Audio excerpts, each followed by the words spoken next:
The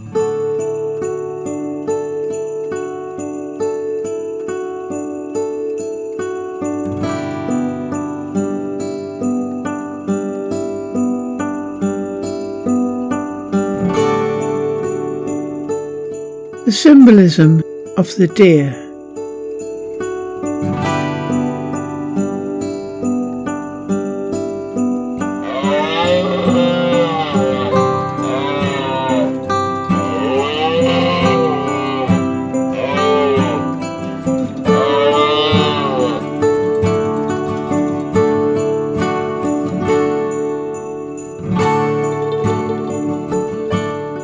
A deer is a hoofed ruminant mammal of the family Cervidae.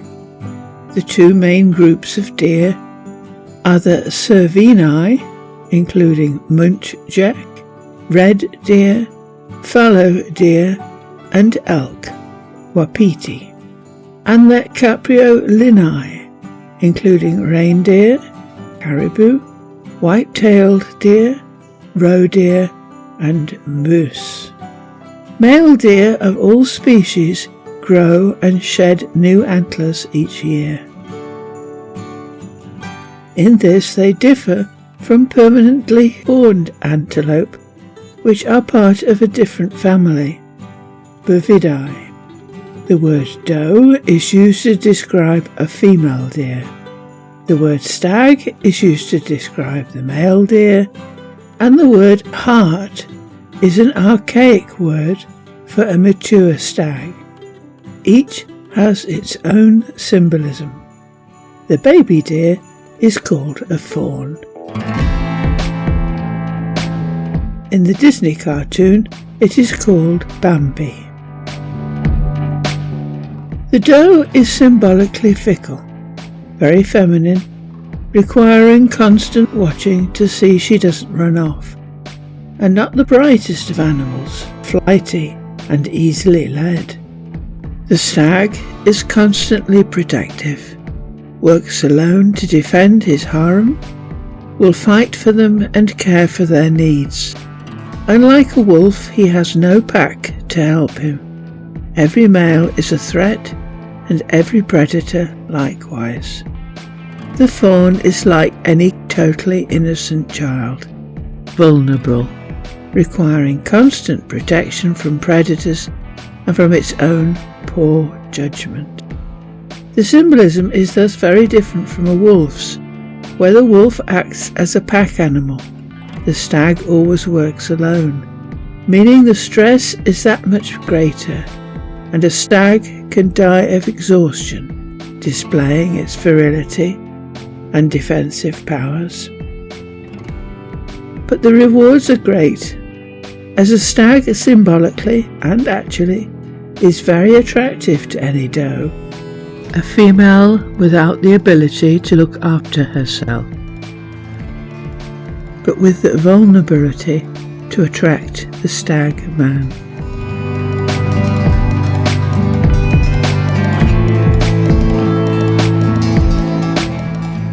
The deer in Native American culture.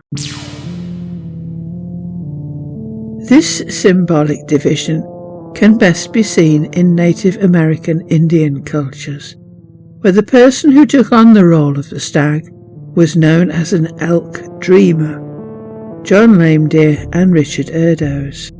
Lame Deer, seeker of visions. An elk is brave. He defends his herd. Elk Dreamers therefore look out for the womenfolk, for the weak and helpless children. They take pity on the poor. They have a way with the girls, but they are not women chasers.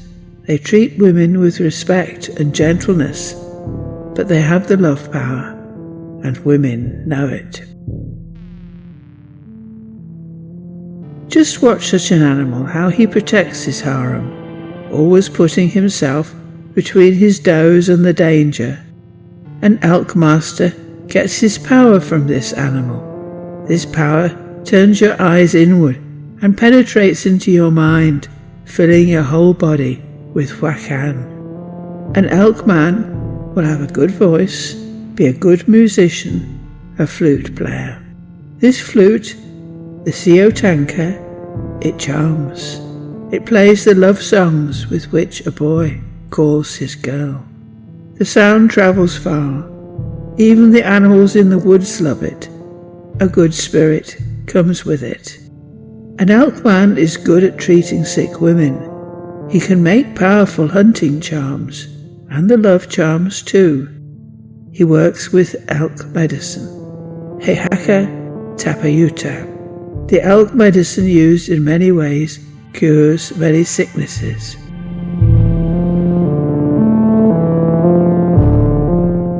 The shamanic animal. By concentrating on this aspect of the symbolism, however, we are liable to miss a key fact. The deer is for nearly all shamanic cultures the symbol of ecstatic flight. Joan Halifax, Shaman, the Wounded Healer. The flying deer is part of the mythology of such diverse cultures as the Samoyeds of Siberia and the Huichols of Mexico, and is associated with magical flight, transfiguration, and spiritualization. This is one of the earliest known depictions of a Siberian shaman, produced by the Dutch explorer Nicolaas Witsen, who authored an account of his travels among Samoyed and Tungusic-speaking peoples in 1692. Whitson labelled the illustration as a priest of the devil and gave this figure clawed feet to highlight what Whitson perceived as demonic qualities. And as we see, he was not alone in depicting his prejudices. But if we ignore the prejudices of Whitson, we find numerous shamanic societies looked on the deer as a means of transport, similar to the horse. Father Christmas, as the shaman, is transported across the sky by reindeer. Mircea Eliade, Shamanism, Archaic Techniques of Ecstasy. Among certain Mongol tribes, the shamanic drum is called the black stag. Where the skin is from a roebuck, the drum is the shaman's roebuck, Karagas Soyot. Yakut legends tell in detail of the shaman flying through the seven skies with his drum. I am travelling with a wild roebuck. The Karagas and Soyot shamans sing, and the stick with which the drum is beaten is called a whip among the Altaians. Miraculous speed is one of the characteristics of the Taltos, the Hungarian shaman. All these beliefs, images and symbols in relation to the flight, the riding or the speed of shamans are figurative expressions for ecstasy, that is, for mystical journeys. The Noedi, for example, the Sami people, become reindeer in their minds. Lehtola, Velipeka, the Sami people, traditions in transition, Anar Inari, Kostanas Punsti, 2002. In a non-active state, in a dream, trance or coma, a free soul may leave the body and take on another form outside of the person. The Noadi had the skill to reach this state at will. It is described in different ways. The Noadi, in a trance, leaves the body and moves as a spirit or breath of wind. They have the ability to change into a wild reindeer or hide under the reindeer's neck or hoof, and can fly over the treetops. But this flight may also involve reindeer-like characteristics. Piers Vitebsky, Reindeer People. Shamans are specialists who are highly attuned to these moods and alert to small signs or omens which emerge into the world of appearances from hidden realms beneath. As they encounter spirits on different levels of the sky, during trance and soul flight, shamans cooperate or negotiate with them on their client's behalf, and if necessary, fight them. Here, Rama stalks the demon Marika, who has assumed the form of a golden deer. When a shaman dresses as a reindeer, or turns into one, it is not only for its ability to fly. The reindeer is no castrated ushech, but a wild, intact male, and aggressive in its competition with opponents or in the defence of its herd. One of the oldest of the traditional dances of modern-day Scotland to represent this symbolic flight is the Highland Fling, which in reality should be called the antler dance. The dance originated from ancient times and was once a wild and vigorous dance of sympathetic magic. The dancer's upraised arms represent the stag's antlers, and the fingers on the hands represent the antler points. The flicking of the feet imitates the deer, leaping and in flight.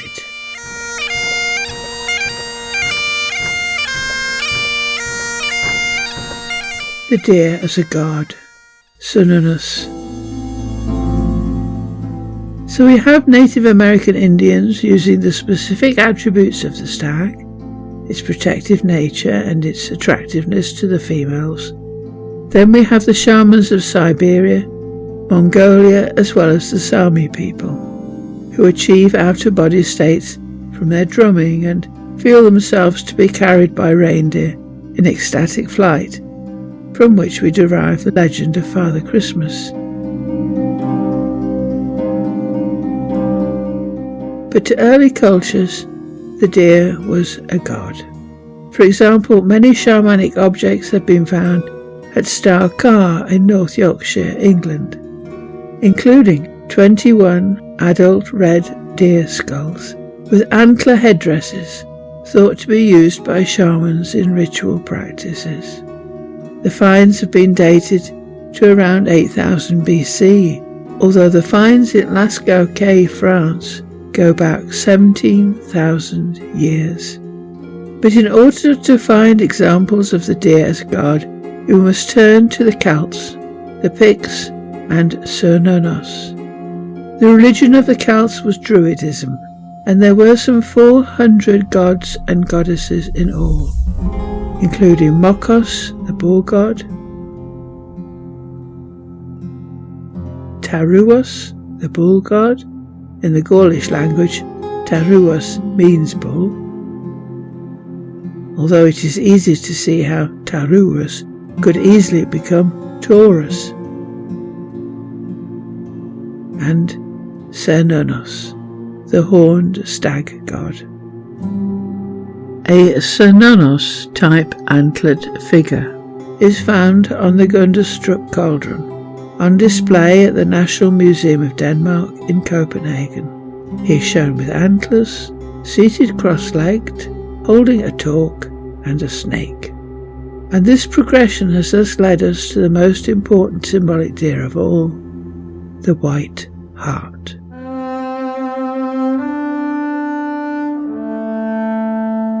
The white stag or white hart.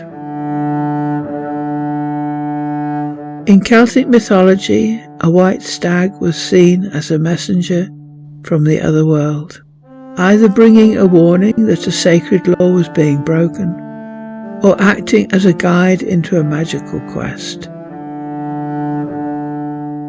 The white stag is also found in Hungarian tales. It is said it was a white stag that showed the Magyar people the way to their new country. For those humans who encountered a white stag, there were often profound consequences, sometimes stimulating great spiritual changes within a person. This is the cover of the Wilton diptych, now in the National Gallery, London. It is a religious painting depicting Richard II. J.K. Rowling incorporated the symbol of the white stag when she devised the Patronus, a guardian that acts as a shield. and Harry Potter had a white stag as his guardian. And in many of the legends of King Arthur, the white stag is elusive and hard to catch. It is the pursuit of the beast that represents humanity's spiritual quest, always searching for something just out of reach. Its entrance or discovery is often the stimulus for his knights to begin a high and noble quest. Robert Baden-Powell, founder of the Scouting Movement, 1933, World Jamboree in Godolo, Hungary. The white stag has a message for you. Hunters of old pursued the miraculous stag, not because they expected to kill it, but because it led them in the joy of the chase to new and fresh adventures, and so to capture happiness. You may look on the white stag as the true spirit of scouting, springing forward and upward, ever leading you onward to leap over difficulties, to face new adventures in your active pursuit of the higher aims of scouting.